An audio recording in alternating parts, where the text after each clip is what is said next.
Were you able to reach the scholar at the scrolls that I sent you, the Adolfo Reutman, Rabbi No, Dr. no, Adolfo Reutman? I didn't get a response, and then Okay. I went away, so I haven't followed it up. But I'll try again this week. Thanks for reminding me. Sorry, I'm Right, late. right. You're not late. We're just starting now. Okay, so we're back to the Gemara. Um, Anybody remember from 3 weeks ago what the homework was? No, nobody's got a clue, have you? Well, I've got news for you. Neither did I, but Something to do with the bed, wasn't it? Or the chair or It, the bed. it was Johnny. Well done. Yeah. It was. Yeah. Let's get the Gemara up, and then you'll see what the homework was. Let me get the Gemara up. Let me share the screen. There we go. Now, I've put the Mishnah up, even though we're in the Gemara, because I just want to remind you all where we were up to, because you'll have forgotten. The Mishnah said we were talking about a king who is sitting shiva, basically. And we said, second to last line of the Mishnah there on the screen, when we bring him these food, all the people recline on the ground. And if you remember, we talked about reclining and the Seder night and all that stuff. Vahu may save ala Dargash. And he reclines on this Dargash. That's what the Mishnah says. Now we're going to go back to where we were up to over here. It's on page 116 in the Steinsaltz. And the Gemara says, quotes the Mishnah, so when we bring in his meal, and he asks the question, my Dargash, what is this Dargash? We did this 3 weeks ago, but we're just going to redo this little bit. What is this Dargash that he sits on? Okay, now, Amar Ula gave his opinion. Arsa de Gada. It's a bed of fortune. And remember, we spoke about this idea that this might be a bit of a Avodah Zorah, that people used to keep these things in their house as a sort of suspicion, a bit of a good luck charm, as it were. And we went to Yeshayahu, where it said that they had this table of fortune, and he was very critical of it because it was all a bit dodgy in terms of Avodah Zorah. So that was a bit of a problem. And then, so he says, nah, that can't be right, says the Gemara, because how could it be that the king never sits on this thing, and then suddenly when he's sitting shiva, he sits on this thing? And then Rava said, Matkivla Rava, my kusha, what's the problem? Maybe, just like normally we don't give food to a king, do we? We don't give food to a king. But when he's sitting shiva, we do give food to a king, don't we? We bring in that first meal. So Rava says, maybe it's the same with this Dargash. Normally he doesn't sit on this thing, but now because he's sitting shiva, he does. So that's not a good question. But then he comes up with a better question. He says, wait a minute. He says, actually,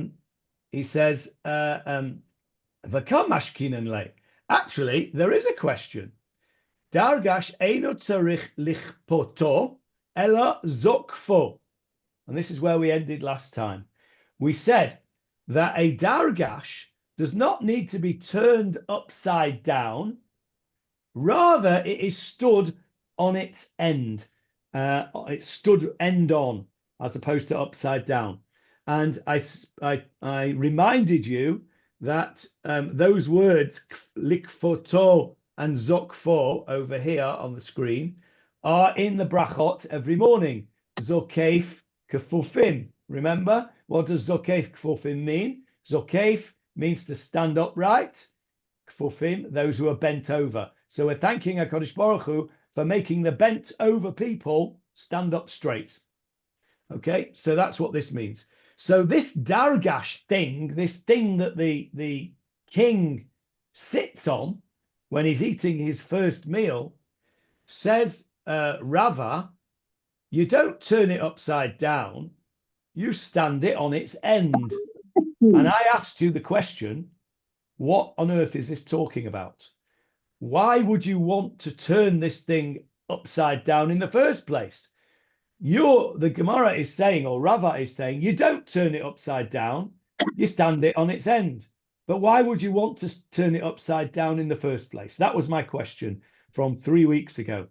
Now, since none of you even remembered the question, it's unlikely that any of you have got the answer. But maybe you want to have a guess.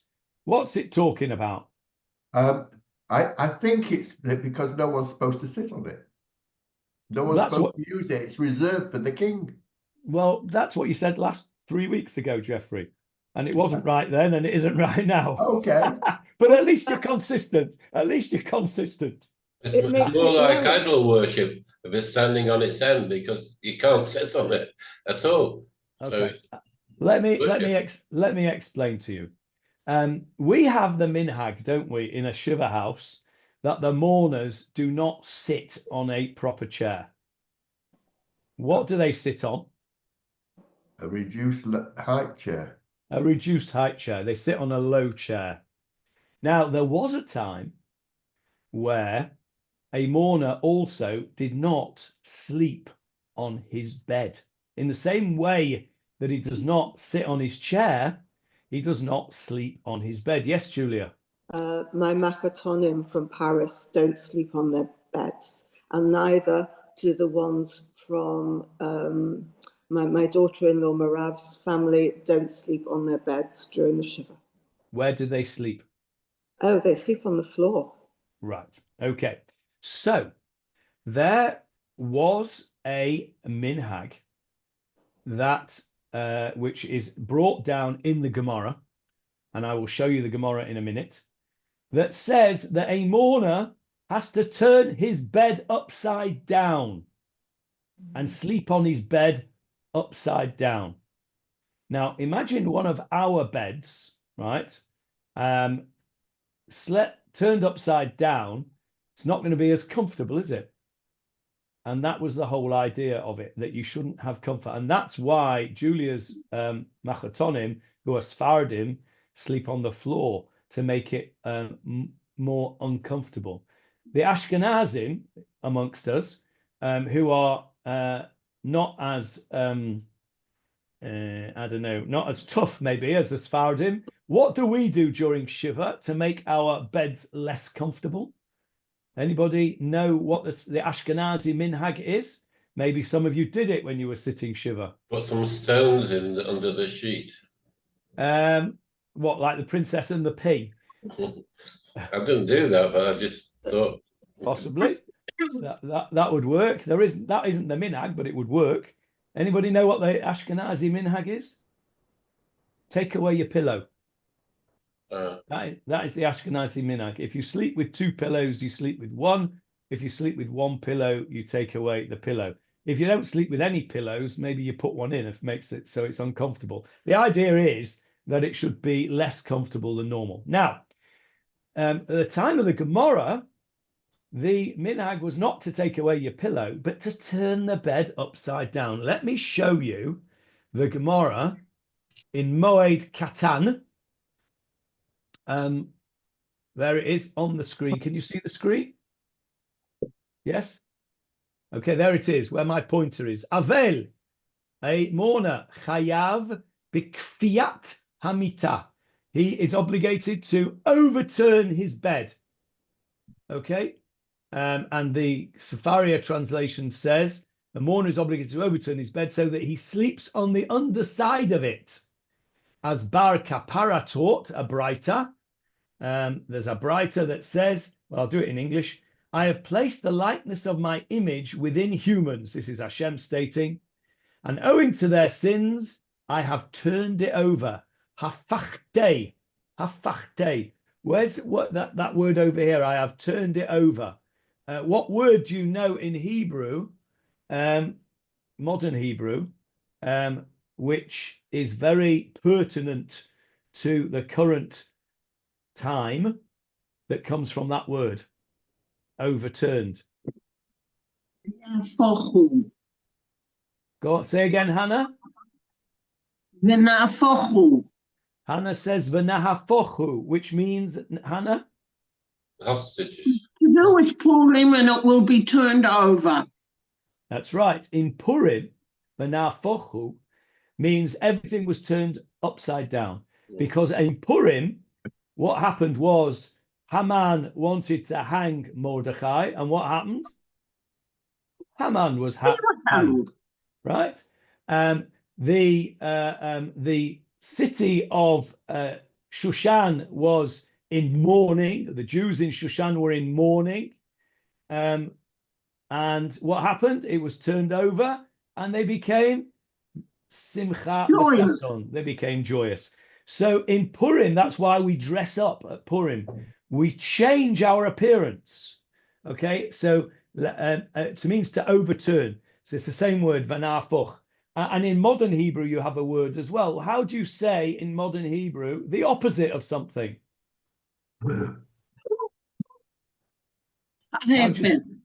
Hahefech. Hahefech. It's the same word. So here, this Gemarah says that Hashem says, I created man in my likeness, and because of their sins, I've overturned it. As when this person died, the divine image in him was removed.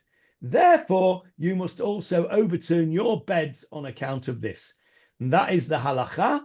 That was the halacha that a mourner overturned his bed. Now that minhag fell out of practice very quickly. Within a couple of generations of the Gemarah, they stopped doing that for various different reasons. Here it is. This is the halacha here. Kfiat hamita. An Avel is obligated to turn his bed. 67 is the reference to Moed Katan, which we've just shown you. He is to sleep on this upside down bed. Today, however, it is no longer customary to turn over the bed, and the beds hence remain in their normal position. Nevertheless, it is disputed as to whether an Avel may sleep in such a bed during Shiva, as explained in the next. Some poskim, the Sfardim, rule it is forbidden for an Avel to sleep on a bed during Shiva, and rather is required to sleep on the ground, like Julia's Machotonim. They will hold like the Sfardi poskim. Other poskim, however, rule it is permitted to sleep on a bed during Shiva. Practically, the custom today is to be lenient to allow sleeping on a regular bed during Shiva. That is the Ashkenazi minhag. Okay, so That's probably because of the beds today are so much heavier and more cumbersome than the beds in those days. Okay, hold that thought, Johnny, because that's an important feature of the next piece of Gemarah. Oh, okay. Very important. Okay, now, so let's go back to our Gemarah now. There it is. Now then, so we now know what you're meant to do with a regular bed. Rava says you don't do that with a Dargash. You turn it on its side, not upside down. And the obvious question is, what's the difference? Yeah, why? Why would you do such a thing? Why would you turn it on its side rather than upside down? Well, let's have a look what it says. I'll tell you why. Go on. Because you can still see the beauty of it when it's on its side, but you can't appreciate it. You can't use it. That's interesting. All right. Maybe. Let's see what the Gemarah says. The Gemarah says basically, you don't need to turn it upside down because it isn't a bed. And what you have to turn upside down are beds. Okay, it goes like this. Vahatanya, but haven't we learnt? Hakofa et mitato, lo mitato bilvad, ukofa. It's not just the bed that he sleeps on he has to turn upside down. Ela kol mitot sheyesh lo b'toch beito hukofa. there's a brisa that says this is not just about sleeping uncomfortably, because if it was just about sleeping uncomfortably, you would only have to turn upside down the bed that the Avel sleeps on. But according to this brisa, all the beds in the house have to be turned upside down, even if you're not an Ovel. So the Ovel's wife, the Ovel's lodger, the Ovel's whatever, his bed has to be turned upside down, according to this opinion. So if it isn't a bed, it doesn't need turning upside down. So that's what they're saying. Okay, now let's just go down here and see the halacha.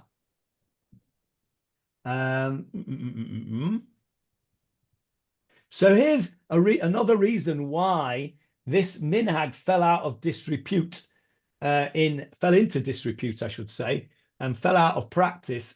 And Rav Steinsaltz says, already in the first generations after the compiling of the Talmud, the custom of overturning the beds was not observed for several reasons. Whether because their beds were not made to be overturned and overturning them was not distinctive, or because Gentiles saw this as a kind of witchcraft, and such a public perception could be dangerous. Remember, by this time, the time of the Gemarah, which was 500, it's already into the Christian era. The Jews are already suspected of being all sorts of witches and all that kind of stuff. The last thing they wanted to do was to give the Christians an excuse for a pogrom. So that wasn't a good idea. And this is an interesting thing. Look at this. Or because one who is temporarily residing in an inn is exempt from overturning the beds. Now, so let's say a person is sitting shiva. So a person lives in, I don't know, lives in England, and a person has a relative who dies in Israel, and they go to the burial and they sit shiva in Israel, not in their own house, and they sit shiva in a hotel, right? Because there's nowhere else for them to sit. They don't have to turn their bed upside down. And look at this. Jews in exile are like temporary residents of an inn. We in exile are considered as if we're not in our own home. And therefore, in exile, we don't need to turn our beds upside down. Yeah, that's a nice idea, isn't it? Anyway, the core halacha, says Rav Steinsaltz, is like the Sephardim do today, is that mourners should sit and sleep on the ground. Although in later generations, this custom fell out of practice, perhaps due to weakness.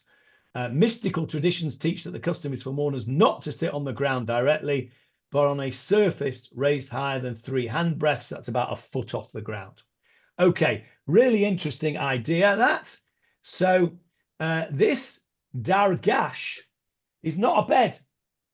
So it doesn't need turning upside down. So why do we do anything with it? Why do we have to do anything? If it's not a bed, leave it alone where it is. Excuse me. Is somebody else losing sound also? I keep losing sound and it comes back, and it loses it and it comes back. No, it looks like it's just you, Hannah. It's just me? Looks like it. Everybody's not shaking their heads and think that's okay. Maybe go off and come back on again. Okay, thank you. So this Dargash thing is not a bed. So why do we have to do anything with it? Well, we're not sure. Let's have a look, go a bit further on. It could be Jeffrey's idea that we don't want to appreciate the beauty of this thing. But let's carry on. The Gemarah asks another question. Ma'akusha, what's the problem with that? Maybe Dilma midei dahava amita miyuchedet lekelim. A bed is only a bed if you sleep on it. So the halacha is, if you have a bed, let's say you've got a spare room. Anyone here got a spare room? Yeah. And what happens when you have a spare room? You don't use the bed. You don't use the bed. What do you use it for? To sit on. You use it for putting all sorts of rubbish on it that you don't know what to do with, right? That's ready for chucking out. Or you put your Pesach kalim on it. Anyway, it's not used as a bed. It's used as something to store stuff on. It's just, that's what happens to a spare bedroom very often. And nothing has changed under the sun. Look what the Gemarah says. maybe this bed, this Dargash, has the same halacha as a bed which is used for storing kalim, garments or vessels or some description. You don't know what to do with it. What do? Shove it in the spare room and put it on the bed. Those of you who have got OCD will be having, anxiety attacks at the thought of that. But normal people usually have some kind of room where you've got full of rubbish, and it could have a bed in it. And if it's got a bed in it and it's full of stuff and it's not for sleeping on, you don't need to turn it over, even if you have to turn over the others. Eino tzarich lichfota. You do not have to turn it over. So maybe that's the reason you don't have to turn a Dargash. So maybe that's out. And now there's another question. He says, Ela I kasha. If there is a question about this Dargash, hakasha, this is it. They're all trying to come up with a different reason about this Dargash, why you don't turn it upside down. Rabbi Shimon ben Gamliel Omer, a Dargash matir karvitin v'hu nofel me elav. Now then, we have to gonna get a bit technical now. With a Dargash, it's different to a regular bed. Why do you turn the bed upside down? Because you want to have the mattress on the floor, the mattress bit on the floor. With a Dargash, as opposed to a regular bed, this mattress is held in place with straps. Can you see the picture here on the left-hand side? It's got holes in it. And imagine that instead of having an empty hole there, you've got some kind of board or a mattress of some kind. How is that going to stay there? Well, there's nothing for it to sit on, is there? A regular bed would have slats, yeah? You'd have slats and the mattress would sit on those slats, a bit like you get in IKEA. But here with a Dargash, you don't have any slats. It's tied on with straps through these loops, through these holes. So Rabbi Shimon ben Gamliel says, you don't need to turn it upside down. All you need to do is loosen the straps. And what will happen to the mattress? It will fall to the ground on its own. Okay? Dargash matir karvitin. Karvitin is a Greek word. There it is at the bottom. It's from the Greek word krabatos, meaning a mattress or a couch or a mesh of straps supporting the mattress of a bed. And you loosen a tie, isn't it? A cravat is a tie. Oh, yes, very good. Very good, Johnny. Never noticed that. Yes, that's probably the same root. A cravat is a tie in French. Yeah, very good. Okay, so the picture of it on the right-hand side of the page. Is that a picture of a cravat? No, the straps. Down here, yeah, coming to that. That's a different set of straps. Coming to that in a minute. So according to Rabbi Shimon ben Gamliel, all you do is you loosen the straps and the mattress falls to the ground. Wonderful. Okay. And so you're going to say to me, and if you think Arsa de Gada Karvitimi, you're going to say, hang on a minute, this bed of fortune thing, does it have such straps? There's an opinion that says since this bed of fortune was never meant to be slept on, it never had anything on it. It just had beams on top with a decorative spreading. And so you couldn't undo that. And so that's kicked out as well. So Rabbi Shimon ben Gamliel's opinion about the Dargash goes out the window as well. And so we still don't know what a Dargash is. Yes, Sharon. I was just looking up on AI while we were talking to see about the archaeological timing of when this Dargash would have been in use, as opposed to when these sages were having this conversation, trying to remember what the heck it was. And it's interesting that a Dargash appears as something available through Amazon, eBay, and Kmart as a electric medical bed. So somebody has taken this concept and created an entire product line of medical and hospital beds called Dargash. Sharon, how funny is that? How, Speaking Sharon, of, you and I are of one mind. Look at the screen. I am. I see you. Oh, can you? No. No, I You can should see the I picture. can see it. I can You see should it. you should be able to see a Oh, picture that I Okay, got. just a moment. Oh, yes, there it is. There Exactly. it is. Yeah. I got that ready because I had done the same thing as you, Sharon. I also Okay. looked at what I'm not finished yet. I also looked at what a Dargash is. This is a company called Dargash, okay, who make medical beds, as you can see. Although it's Dargash here, they've spelt it wrong on their own website. They've got Dragash, because I suspect that this is an Israeli company. Otherwise, why would it be called Dargash? It's in America. Or Hasidim from some sect. Anyway, but the question still that I have is, if we're talking about a king and a monarchy, are we talking about all the way up to the Hasmonean period? Or are we talking about at the time of, Yisrael and Yehuda? What is it that, when was this observed compared to when these sages are having this conversation thousands of miles away in Babylonia? Okay, good question. So we're talking about a king. The last kings of Israel and Yehuda were, well, when were the last kings of Yehuda and Israel? The Hashmonaim, yes? So when was the Hashmonaim? Time of That Hanukkah? was up until just before Herod, which is about 100 BC. Correct, about 130 odd BCE. And the Gemarah was when? It was from, I thought it was from about 100 BCE until about 600 or 700 Common Era. No, the Mishnah was in 200 of the Common Era. The Gemarah, Okay, then I'm wrong. The Gemarah was written, you're not entirely wrong. The Gemarah was written between 400 and 500 CE. Right. So your question is a good question, because the last kings were 600 years before the Gemarah. Right. Can you take the Dargash thing off? It's making me crazy and feeling like I should be sick. Okay, I want to show you Thank something you. else. If you put the word Dargash in Hebrew into Google, this is what you get. Now, is that not interesting? What did our king sit on? A type of stool.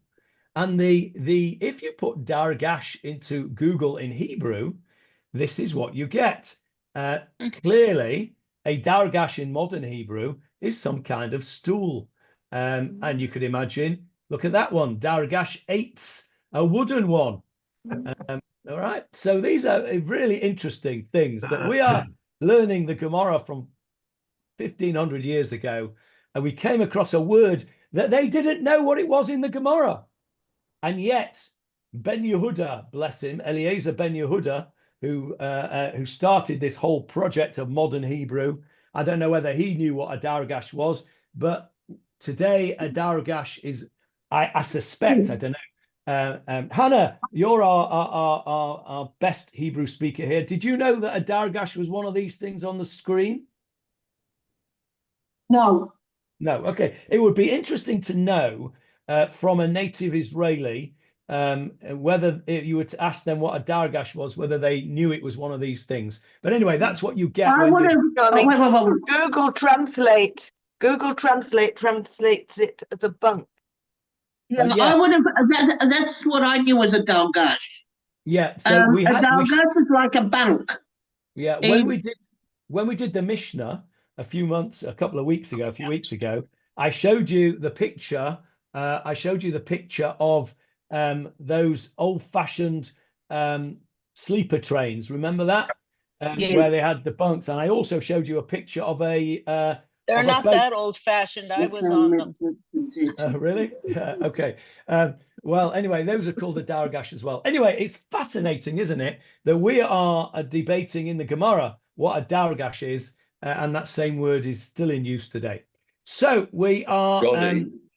Johnny, yes, David. For what it's worth, I just looked in Jastro, and he... Shame on you, David. Shame on you. he quotes from the Gemarah in Nedarim that Dargash is a footstool. And the quote from the Mishnah there is that one who makes a vow not to use a Dargash is allowed to use the bed. Interesting. Okay, that's interesting. So that was a footstool, which would fit really with the pictures we've just seen, wouldn't it? Yeah. Brilliant, brilliant. Yeah. Okay, let's carry on and see what another opinion was. It's clear, Sharon's question's a good question, because it's clear from this Gemarah that they don't really know what it is. And the reason they don't know what it is because there was a long period of time where it was obviously not used. So, Ella, ki ata Ravin. When Ravin came, now where did he come from and where did he go? Where did he come? Where was this written, this Gemarah? He probably came from Israel to Babylonia. Yeah, I think that's right. Ravin came from Israel to Babylonia. So when he came, Amar li, he said to me, Hahu me Rabbanan, one of those Rabbanan, Rav Tachlifa Shmei, and Rav Tachlifa was his name. Okay, his name was Rav Tavlicha. And he was, what was special about this guy? Dahava shchiach b'shuka de gilda'e. He used to frequent the shuka. What's the shuka? Shuk. The shuk, the market, de gilda'e, of the leather workers. Okay, he used to hang around the leather market. That's what he did. Maybe he was a leather worker, or he traded goods in leather. I don't know. He was a rabbi, but in those days, rabbis all had proper jobs. Va'amale, and they said to him, the leather workers said to him, my Dargash. I'll tell you what a Dargash is. It's arsa tsala. It's a leather bed. It's a bed made of leather. Now, these leather workers would know that, of course, because they were leather workers, right? So this opinion says it's a leather worker. Now then, so what? So what? It's a leather bed. So what? Why don't you turn it upside down? It's still a bed. I don't know the answer to that, but surely just because the leather workers call a dargish a leather bed doesn't mean it's exclusively a leather bed. Okay, that's true. But for the sake of this discussion, according to Rav Tachlifa, at least, he thinks it's a leather bed. What would he say why you don't turn it upside down? The surface on the underside would be completely different. It would be very rough. It wouldn't be smooth like the top side. Oh, well, that's what you're meant to have. It's meant to be uncomfortable, Michael. But you're on the right lines. What would happen to the smooth surface of the leather if you were to turn it upside down, bearing in mind they did not have parquet floors or ceramica tiles or carpet in there? It'd be ruined. It would be ruined. It would ruin the leather. And so if you've got a leather bed, you were exempt from turning it upside down because you're not expected to suffer a loss for your avelut. So according to Rav Tachlifa, it was a leather bed and you didn't need to turn it upside down because you would ruin it. Right, so we're not finished yet because Rav Yirmiyah, bottom line here, Amar Rav Yirmiyah, Amar Rabbi Yochanan. Rabbi Yirmiyah says in the name of Rabbi Yochanan, Dargash, over the page, Seirugo mitocho, mita seirugo me'al gaba. Now, seirugo, its weaving is on its inside. Now, there's a picture. The weaving is on the inside. That's the bed pole. The weaving is on the inside, and that's a darga. And a bed has the weaving on the outside. Can you see that? You see the difference on the picture. Now, where do you know that word weaving, seirugo, from? Ruga, a kippah. Isn't it a kippah? Is a suruga? Yeah. Correct. Kippah sruga. Yeah. A kippah sruga. There you go. This is a word in our Gemarah, which we use on a daily basis. Another excellent piece of etymology. So the weaving, because a kippah sruga is one that's made of weaving, isn't it? It's knitted. This one's made out of cotton, I think, but it can be made out of wool or any other kind of weaving. What it isn't is velvet and black, but that's another story. Right, Serugo mitocho, the darga has its weaving on the inside, and the bed has its weaving on the outside, and that's the difference between them. So what? So what? Let's carry on. Wait a minute, says the Gemarah. Meitvei, I'll ask you a question, says the Gemarah. Kli eitz me'ematai mekablin tum'ah. A vessel made out of wood. From what point does it potentially become impure? What is this talking about? What's a question here? Now, we don't really know much about Tumah and Tahara, do we? Because it's not relevant to us because we're all Tomei. But back in the day, Tumah and Tahara, purity and impurity, ritual purity and ritual impurity were really important things. Because if you were impure, you couldn't eat certain foods, you couldn't go to certain places, and you couldn't have relationships with certain people. So it's very important. And you got tumah by touching something that was itself tamei. Now, the general rule is that something made of natural product, a natural occurring product, can never become tamei. It's called mekabel tumah, does not accept impurity. So you can have a branch of a tree and you can stick a dead body on it and it will not become tamei because it's a naturally occurring branch of a tree. When does a wood vessel made out of that branch of a tree, at what point does it stop being a branch of a tree and not able to accept tumah, and rather it becomes a vessel and is mekabel tumah and can be? At what point in the process? Where it becomes a vessel.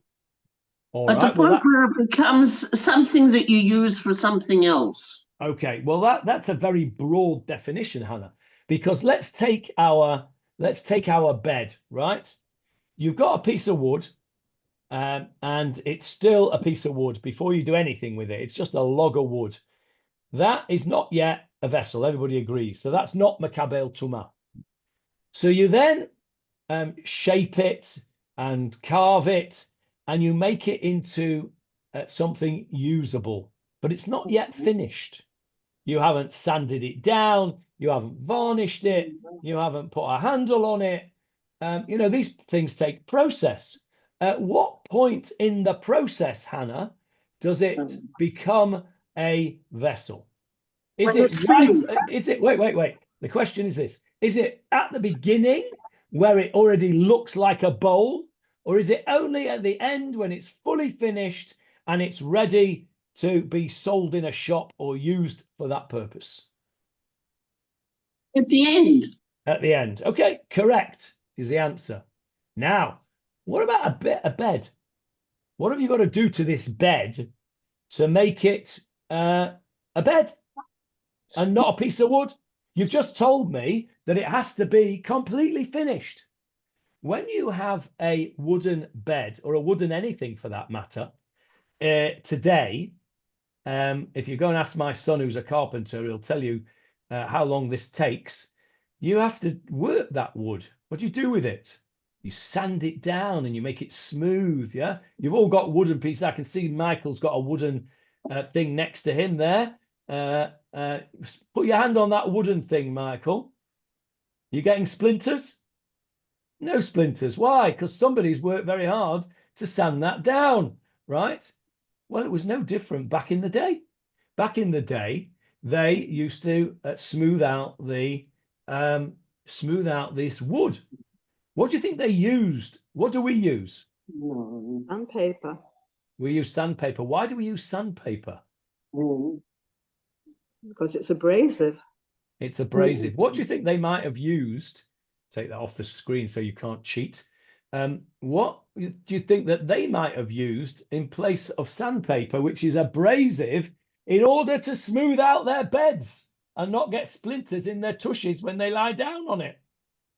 Perhaps a stone. Sound. A stone. Sand. Okay. Yeah. What else can you think of that's abrasive? Brush. A pumice stone. A pumice stone would do, wouldn't it? Yes, that would do, but it's not what the Gemarah says. Shall I show you? It's fascinating. Look at this. So, Hamita v'ha'arisa, the bed or the crib, mi yeshofeim, when it has been rubbed, ba'or hadag. Fish skin. Fish skin. What does kosher fish skin have on it? Scales. Scales, and scales are abrasive. So they used fish skins. Fish skins is the old-fashioned sandpaper. And if you want to see a picture of it, there it is down the bottom for you. Rabbi Steinsaltz has done a bit of research for us. In Talmudic times, fish skin was used to smooth wood and other materials, just as sandpaper is used today. One such rough-skinned fish is the cow-tailed stingray. Why do you think the cow-tailed stingray was used? Because you couldn't eat it. Well, that's true. You can't eat it. That's true. Rather than waste it, they catch it and use it as sandpaper. Okay, that's good. A cartilaginous fish that can be found at times in the Red Sea. The reason it's used is for the next sentence. It possesses a wide gill on its chest and a very long tail. Okay, so it's big. Have you seen a stingray? They're very wide, right? Like a Delta jet. Yeah, it's got a lot of surface area, and that's what you want, isn't it? You don't want some poxy little goldfish. You're not going to do much shift shuff with that, are you? You need something big with a nice wide body that you can get hold of and give it a good sandpapering. So that's why they used this cowtail stingray, whose real name is Pastinachus sefen. Okay, there you go. So don't tell me that Gemarah is not educational, because it is. There you go. We've learned all sorts of things today. We've still got a few minutes left. So now then, what's that got to do with the price of cheese? Well, the e mita mesureget he me'al gaba. If you're telling me, says the Gemarah, that a bed is got its weaving on the outside, lama li shifat or adag. What do I need to sandpaper it for if I'm going to cover it with weaving? Waste of time. Don't need to do that. Says the Gemarah, you're wrong. There is no distinction between the Dargash with a weaving on the inside and the bed with a weaving on the outside. They're both got weaving on the inside, says this opinion, right?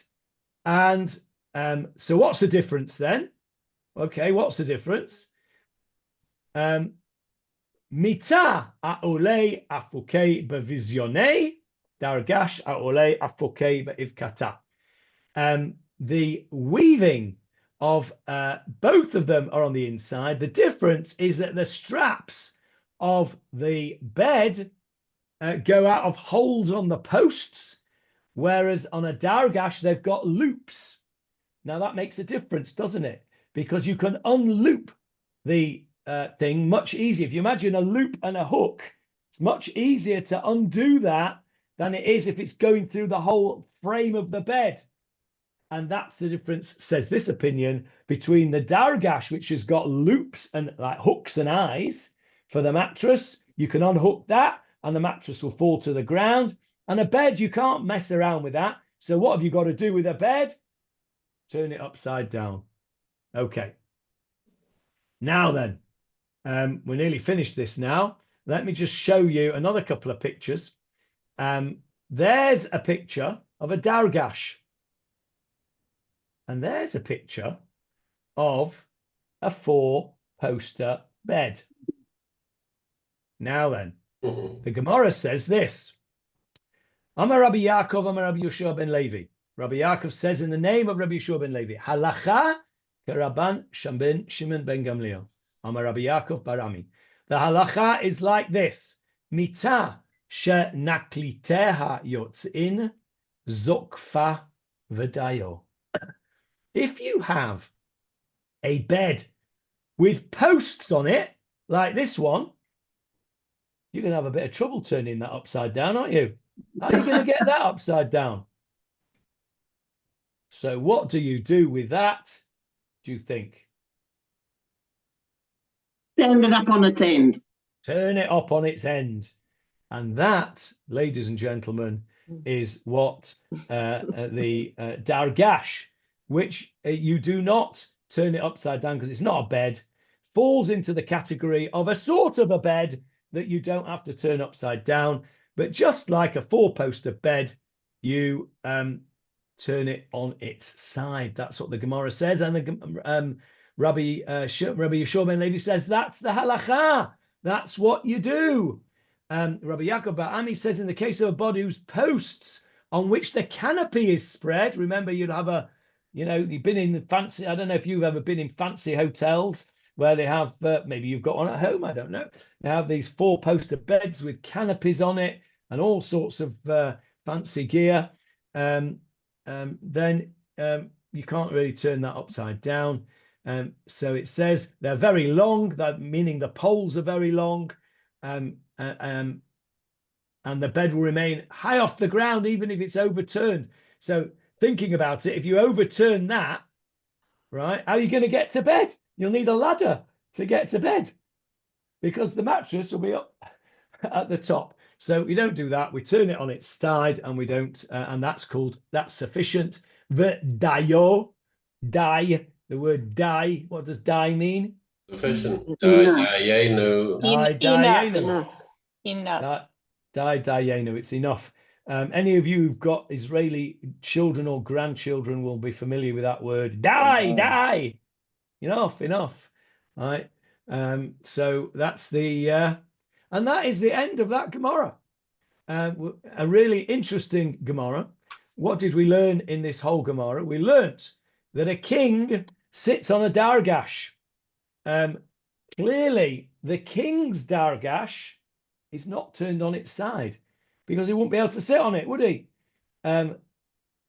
So the king sits on a Dargash. And remember from the Mishnah, where's everybody else? Standing. On the floor. On the floor. Yeah. On the floor. Which is the oddity, and that's why this Mishnah was talking about it in the first place. The oddity is that the people are on the ground and the king is higher than them. Because normally when you go to a shiva, the mourners are at a lower level than the comforters. And with a king, it's the opposite way around. The reason being? Respect. It's not kavod for the king to be. Yeah, he's the king. That reminds me of a scene in The King and I, where she come. Everybody seen The King and I? Yeah. No. Yeah. Years ago. The only thing I can remember about it is your brother. She comes in to meet the king, and she's standing higher than him, and she's not allowed. Okay, that's interesting. They obviously learned this Gemarah as well. Okay, so Johnny.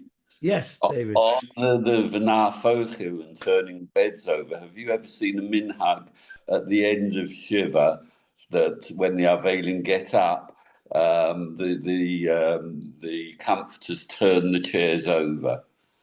Yeah. Turn the low chairs over. Yeah. Yes. I haven't seen that personally. I've read about it, but I haven't seen it. Have you seen it? Yeah. They did it And- in Bowden when people start shivering the base of Medrash, and that's what they did when they got up. I wonder whether there's a dual reason for that. I wonder. What do you think, David? What? Go on. Give us the. I think it could be going back to earlier times when the beds were turned over, and now because we don't have the same strength as those in previous generations. And on this idea of the Dargash being a symbol of good luck, which is discussed at great length in that Mishnah and the Gemarah in the Dorim. Whether it's to do with at the end of Shiva, we hope that your luck changes for the better. Yeah, I think I agree. I think all of those things. I think that minhag is likely to be a leftover from turning the beds, because after Shiva, what would you do? Turn things back over. Turn the thing back over to the right way. Mirrors, etc., etc. Yeah, so that would fit with a sort of zeicher and remembrance of that minhag. And I think it's also, there's the superstition thing, isn't there? That we don't need these Shiva chairs anymore. We're going to turn them upside down because we don't ever want to use them again, because we don't want to have that. And also, I hadn't thought of that, but I think you may well be right, that the idea of the Dargash being an arsa de gadya, a bed of fortune, we've turned that on its side, and now we want that to go back, because we want our good fortune to return. So I think all of those things would fit in very nicely. Okay. I'm puzzled by the issue of the Dargash being a bit of good fortune. I wasn't under the impression that Judaism believed in fortune or mazal. Well, Ein mazal Israel. Yeah, you're absolutely. And it bothered me. Yes, you're absolutely right. It bothered Yeshayahu as well, so you're in good company. The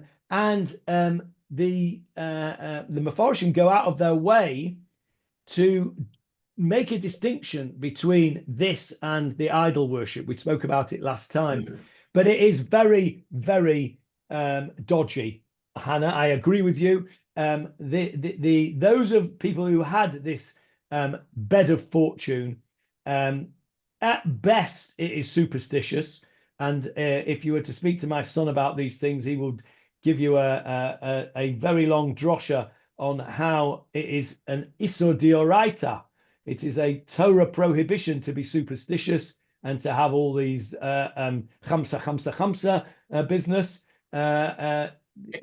He says this is darkei emori, and it is to be forbidden completely.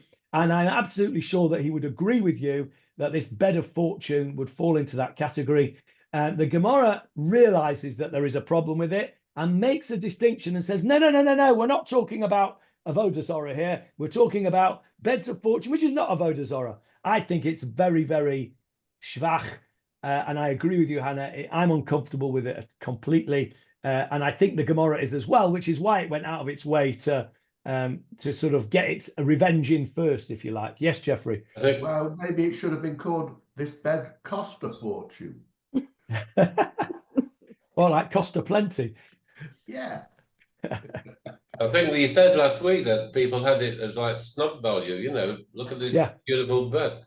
That's right. That's right. It was snob value. Yeah, it's like people. We spoke about it, didn't we? We spoke about having this 7-bedroomed house when you live on your own. The other 6 are just there to impress everybody. That's right.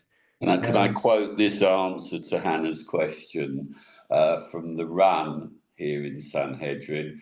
He answers that this bed of good fortune wasn't made for mazal at all. Rather, it was a form of expression of gratitude to Hashem. By spreading a bed which isn't even used, one shows that he recognizes Hashem has blessed him with more than he needs. The word gada, mazal, in this context is a borrowed term.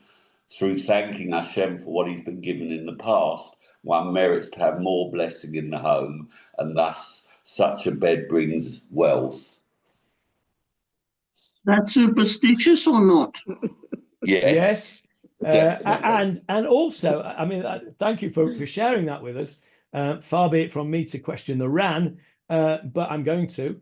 You know, that's showing off. Okay.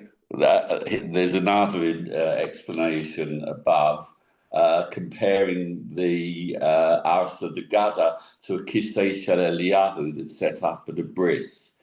The visiting emissary of Hashem, Eliyahu, demonstrates the family's trust and confidence in Hashem that he'll send the Mashiach to bring a bountiful, he'll send his representative, in the form of Eliyahu, to bring bountiful blessing to the home. Similar kind of idea, isn't it? Thank you for sharing that. I appreciate that. But also with Eliyahu Hanavi and Kisei Eliyahu, that was a punishment for Eliyahu for doubting Am Yisrael. And God said to him, "You doubt Am Yisrael, I'm going to show you that they're going to do what I told them." And it had nothing to do with bringing bountiful blessings. Yeah, I mean, that is certainly a well-known explanation, Hannah. Just to go back to what David said about that, Kisei Shel Eliyahu, I don't know whether people had Kisei Shel Eliyahu in their own homes. We have them in the shul, and so therefore it wouldn't be showing off as an individual. I mean, you could argue it's showing off for the shul if you've got a real fancy one. I wonder if in olden times Brit Milah was done at home more than in the shul. Well, it's certainly done at home in most places in Chutz Haaretz. I would say that I have done probably 90% of the Britot that I did in England were done in the home. But they didn't have a Kisei Shel Eliyahu. We sort of, used the dining room chair.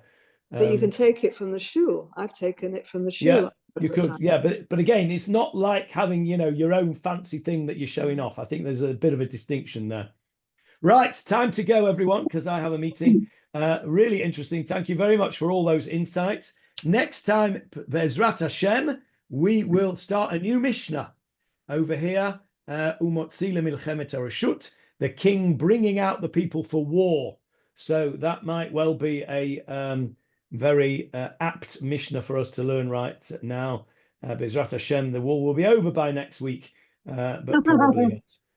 Probably not.